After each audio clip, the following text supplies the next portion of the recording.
Hi, I'm Dan Augusto with GearWire.com, and as you can see, I'm playing a Rickenbacker bass. This is the 4003 bass. This is a 2006 model. So this is if you've ever seen a Rick bass, you don't really forget it. It's a classic styling, sort of avant-garde design, and these are great sounding basses too. Part of what makes them sound like they do is it's a full maple body and neck. And the neck goes all the way through the body. It's a neck through guitar. And then also, the pickups are a big thing, of course.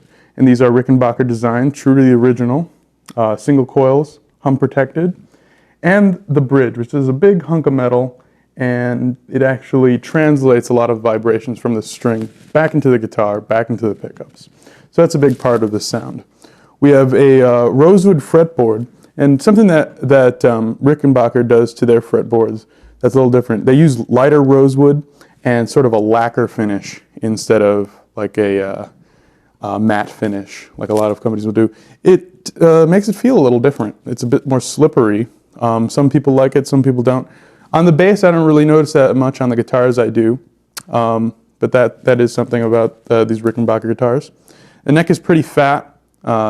Definitely a lot bigger at the top than, say, a jazz bass neck would be. It's kind of like a P bass, but it's actually a bit rounder, sort of like a vintage guitar might have.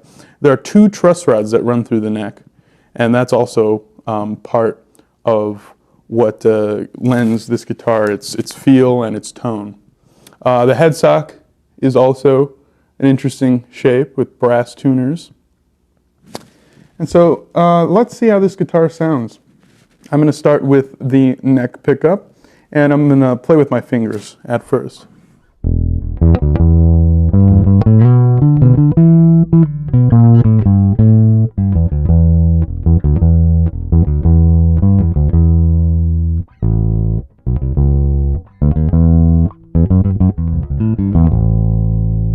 All right, so now I'm going to try the same pickup with a pick, and this is a green Dunlop pick with a gator on it. These are heavy picks.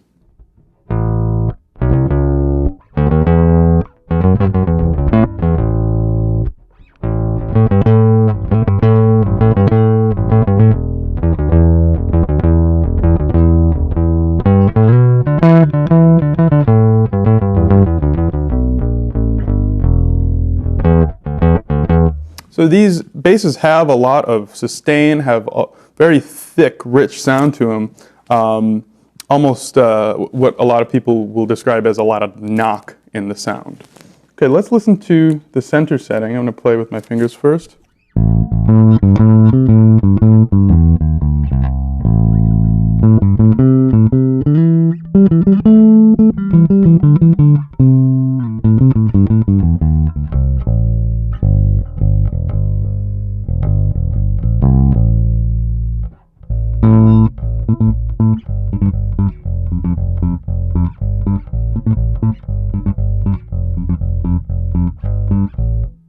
All right, I'll play with the pick now.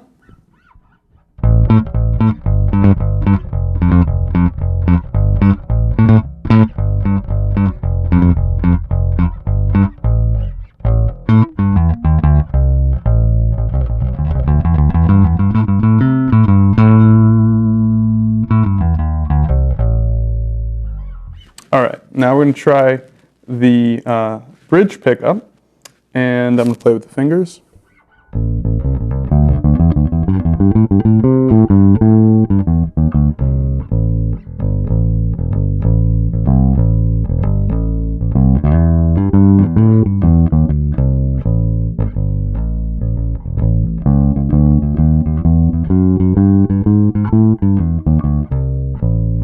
All right, and with the pick.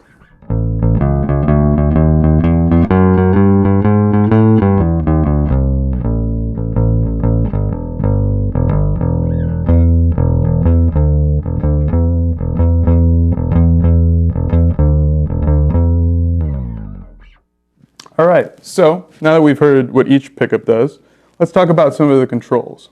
I'm going to go back to our neck pickup. For each pickup we have a volume on the bottom and a tone at the top, kind of in reverse from what you're used to with like Fender basses or most classic basses. Let's listen to what it sounds with the tone all the way up. We've already heard that, but let's review.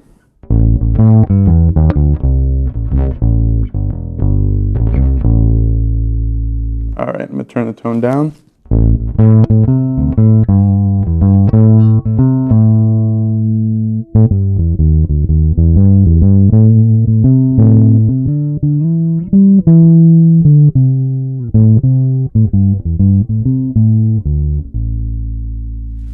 All right, do that in the center. Now in the center we can mix and match tones and also volumes. So we'll play a little around with that. I'm going to play it all the knobs up all the way first.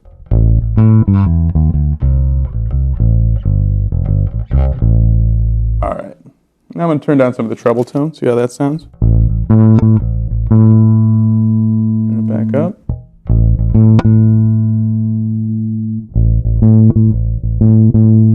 Now I'm going to try turning down the bass tone as well.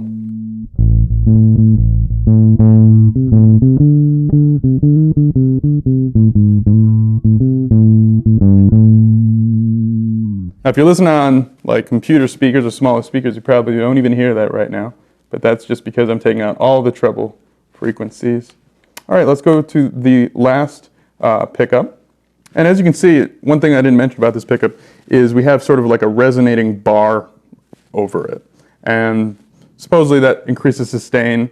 It gets in the way of playing sometimes, like playing slap might be a little tough, but you can still do either tasto or pizz when you go below the resonating bar. So let's listen to the treble pickup with the tone turned down.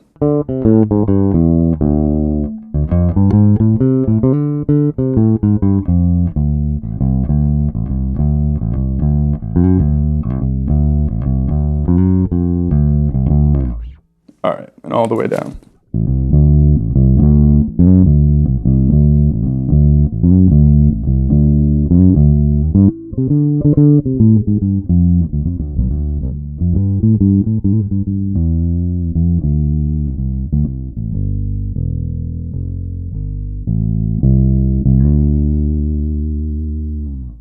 All right, so that's a quick look at the Rickenbacker 4003 bass. This is Jet Glow, that's what they call black at Rickenbacker, and it comes with the deluxe molded case if you buy a new one. So thanks for checking it out here at GearWire.com.